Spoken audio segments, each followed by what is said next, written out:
La place des femmes dans les entreprises a aussi une véritable fonction sociale, puisque c'est un moyen d'émancipation des femmes. Je pourrais vous citer une grande marque de boissons gazeuses a employé des millions de femmes dans le monde, et ça a permis vraiment à certaines familles de s'enrichir et à des femmes de s'émanciper. Ce chantier est fondamental parce qu'aujourd'hui, en 2017, même si les femmes représentent 60% des diplômés de Bac+5, elles ne sont que 17% à des postes de direction. Donc il y a un vrai gap. Pourquoi? Parce qu'en effet, on a une société machiste, mais parce qu'aussi les femmes ont intégré ce machisme et puis s'auto-limitent. Et c'est pour ça que j'ai écrit un livre qui vient de sortir, qui s'appelle « Briser le plafond de verre, 12 clés pour réussir au féminin ». C'est en effet pour pousser les femmes à dépasser leurs autolimitations, parce que la bonne nouvelle, c'est si ça dépend d'elles, eh bien elles peuvent agir dessus immédiatement.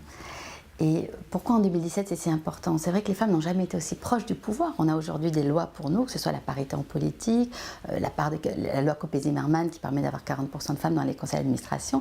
C'est très positif. Les femmes n'ont jamais été aussi proches du pouvoir dans l'entreprise et dans les institutions.